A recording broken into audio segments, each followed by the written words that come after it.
So we got a general manager for the U.S. men's national team. Let's talk about him. Would you be my Mr. Dun? I still got a lot of shit to learn. Hey, what's up guys? It's your boy Drew here, back with another video for all you American soccer fans out there. And in this video, we're going to be talking about the general manager position that's finally been filled for the U.S. men's national team. And that was filled by Earnie Stewart. But before we get into that, guys, as always, if you love soccer in America, you guys want to see soccer get the respect it deserves in this country, then hit the subscribe button and be part of the change. Okay, so yeah, Earnie Stewart appointed general manager for the U.S. men's national team, but like me and maybe some more of you guys out there, I was like, who? So yeah, I was like, who is this dude? And then I read up a little bit about him. So let's talk about Ernie Stewart and what he has to offer for the U.S. men's national team in this position. I'm also going to talk about certain responsibilities that he's going to be responsible for. But before that, let's talk about who the hell this dude is. Well, he's a former U.S. men's national team player and DC United player. Although most of his playing career was spent playing in the Netherlands with several different teams.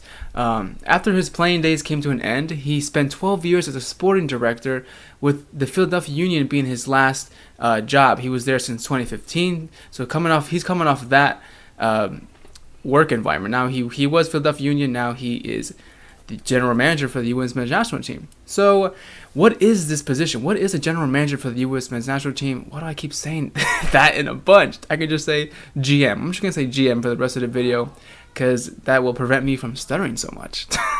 So the most important thing you have to know about this GM position is that it's not the same thing as the coach would be. So this guy is responsible for hiring the coach. He's not actually the coach, or he's not the guy you're going to see on the field doing this, to the players. That's not him. He's like above him. He is responsible for that dude. What if this dude does bad or good, he is the guy who deals with it. So that's totally different. Because when I first saw these news, I was like, wait, general manager, so this is the guy he's like the manager. Because when I think of manager for soccer, I think of like Mourinho, Guardiola, Zidane. Like they're called managers for like the club sport, blah blah blah. But I guess here it's different. But whatever. Some things that Earnie Stewart is going to be responsible for include, like I said before, hiring the national team coach, monitoring the player pool, integrating new players into the system, among other miscellaneous duties related to the U.S. men's national team.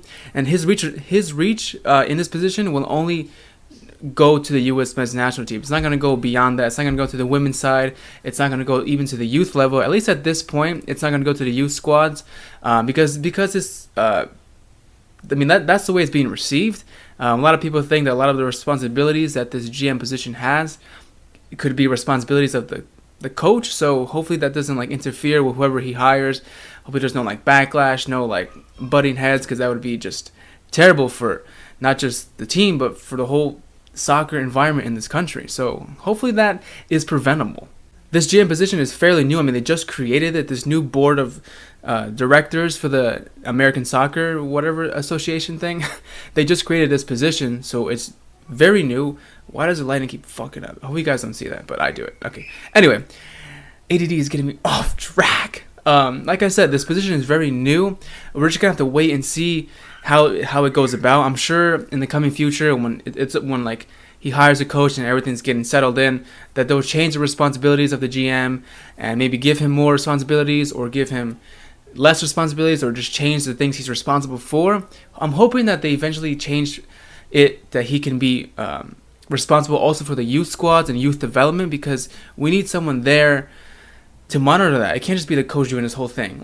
When not to get sidetracked, but when Jurgen Klinsmann was involved, I forget the role he was in, but he oversaw everything U.S. soccer, everything. That was so much, and who the hell could do that all by himself? So I'm glad that they have a GM position, and then the coach would just do the coach stuff, finding the players, blah blah blah, and then the GM position should be also helping with that, but then doing more things, more business side of things. There's more technical things. I don't know, but like I said, I'm gonna stay hopeful. I hope you guys stay hopeful for this position, because we have to stay positive. Because if we don't stay positive, then no one's gonna. It's just gonna go to hell, and I don't know what else to say. Honestly, though, I don't know much about this dude, but I do know he has a lot of experience as a player, and especially as a player abroad, not just in MLS. Like I mentioned earlier, he spent most of his playing career in the Netherlands with several clubs. He also has experience playing in the World Cup, being one of only 11 players to represent the U.S. men's national team at 3 different World Cups. So he's definitely got a lot of experience there. He knows how to like hype players up. At least he should know how to hype players up. He should know how players should feel. Maybe things would have gone different if we had him or this position installed before we were humiliated by not going to the World Cup, but different topic for different video, whatever. Ernie Stewart seems to know what he wants in terms of the future success of the U.S. men's national team. I'm excited and also nervous to see who he actually appoints as the U.S. men's national team coach.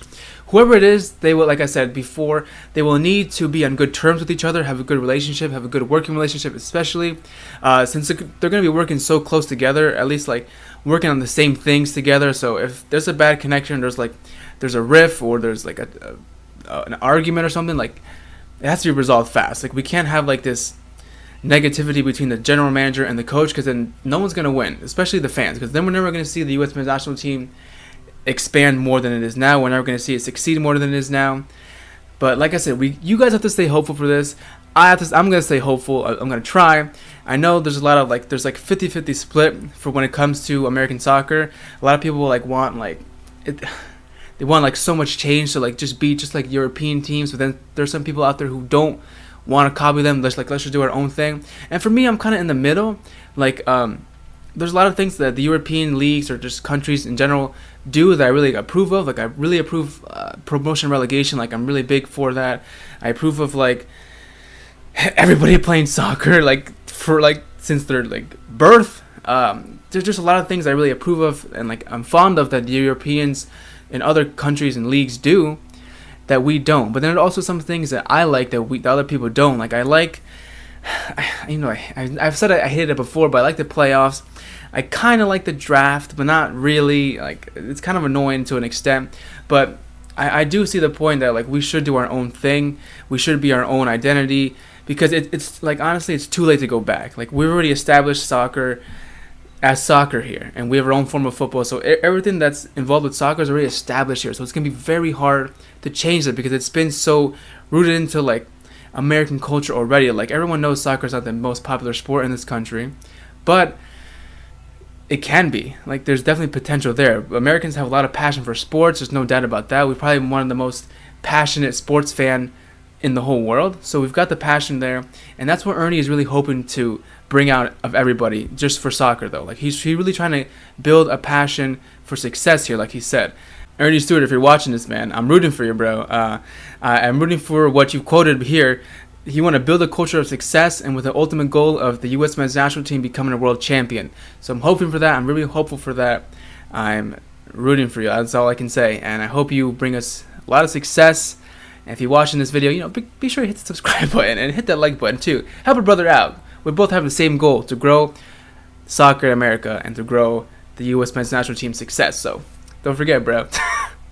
I think you're really watching this. But that's all I have for you guys today. How do you guys feel about this appointment we've made with Earnie Stewart being our general manager for the U.S. men's national team? Are you guys fond of it? Do you guys know more about him than I do? I'm sure some of you guys probably do. But as always, guys, I'd love to talk to you guys. I'd love to hear you guys, see your guys' comments, and just reflect on them, because they're just like I said in every video, it's so fun to talk about soccer with people who actually like talking about soccer. So leave your comments down below, leave your thoughts down below, and as always, guys, I'll see you next time.